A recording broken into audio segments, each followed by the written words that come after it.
vibes only para akit swerte.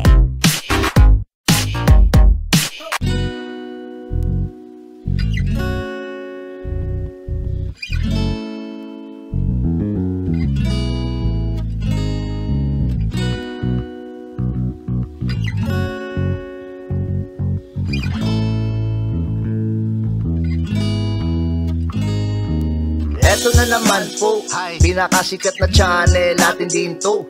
Araling Pinoy, pasok na sa pinto. Lahat ng matutunan ay malaginto. Sari-saring bagay ba na... Kung bago po kayo sa ating channel, maaari lang pong i-click ang subscribe at ang bell para ma-notify kayo sa tuwing meron tayong mga bagong video. Magandang umaga, magandang araw, lalo na sa mga OFWs natin na patuloy na bumabalik sa ating channel, nakikinig at nagbibigay ng suporta. Maraming salamat po.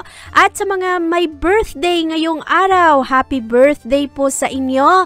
Linggo na naman, kaya nagbabalik tayo para sa ating Sunday Inspiration. At ito ay simple lamang mga inspirational quotes ng ibang tao na bibigyan natin ng kahulugan o kaya ay ating diskusyonan. Maraming salamat nga po sa mga patuloy na nag-iiwan ng comments, sa mga nag-share ng ating mga videos, at lalong-lalo na yung mga kasama natin mula nung simula pa tayo, noong konting-konti pa tayo, at patuloy tayo na dumarami. Maraming salamat po sa inyo.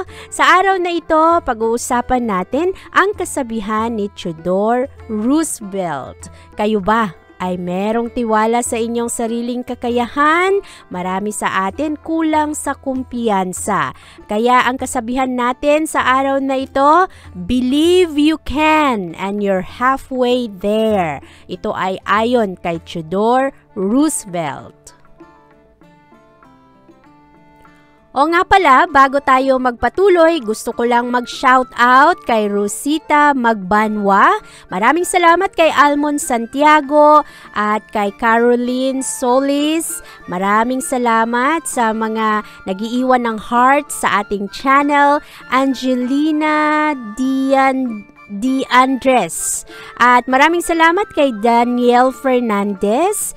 At kay Max, Alex, Tiger Nova, maraming salamat kay Beverlyn Turiaga.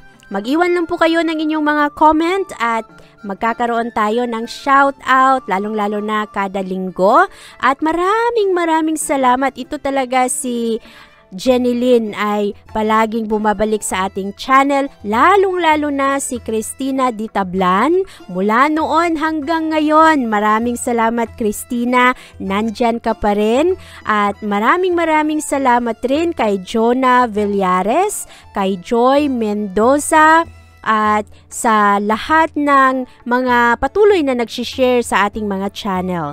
At ngayong araw rin ay gusto kong batiin si Isagani Ignacio.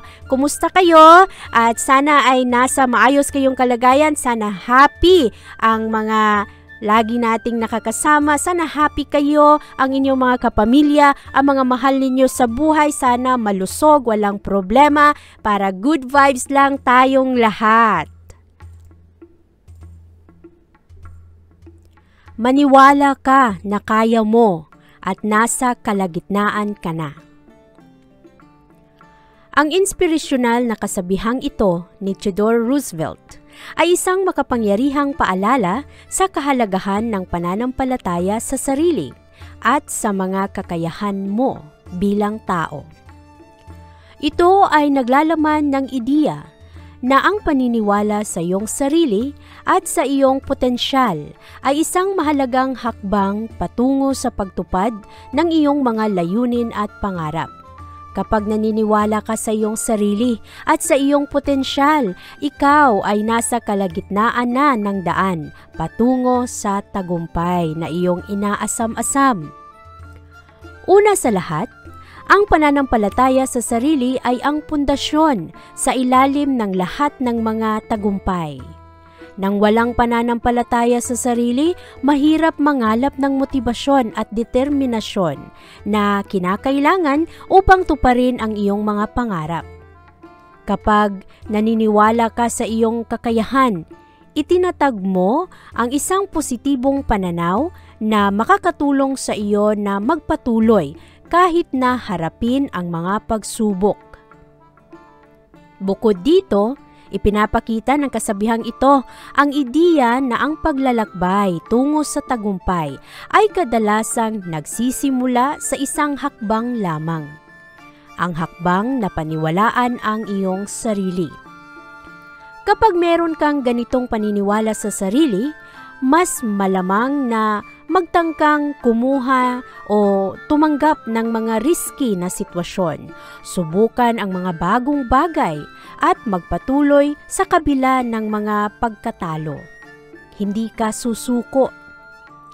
Ang pananampalataya sa sarili ay ang kumukutitap na lihim na nagpapalakas ng aksyon at nagtutulak sa iyo patungo sa pag-abot ng iyong mga layunin.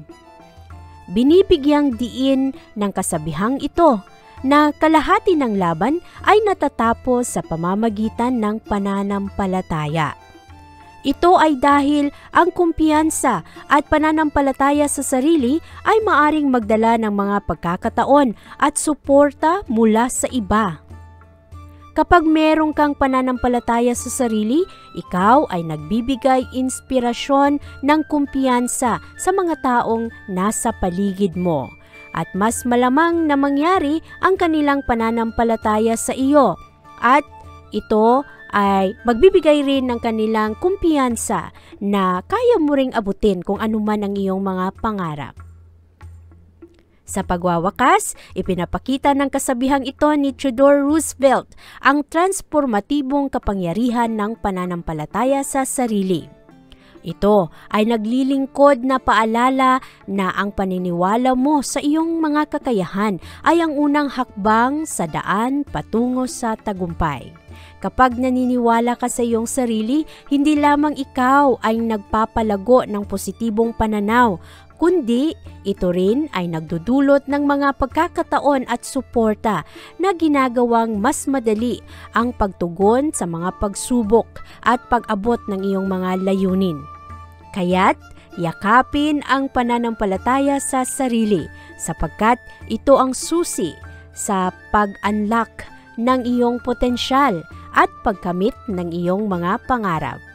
Ito ang mga payong dapat bigyan nating halaga para sa atin din yan. Narating Pilipino, malupit yan. Likat ating samahan si Ate Vivian. Kaya naman, una, sulyap malupit, kabalaran mo dito nakadikit. Araling Pilipino, likat dito, nakalaan lahat ng paborito. Una, sulyap malupit, pag napanood di na pagpapalit. Makinig na at dapat isipin, Ate Vivian, never kang bibitinin. Makinig sa hula ng tarot, tubak ka naman laman ng iyong horoscope.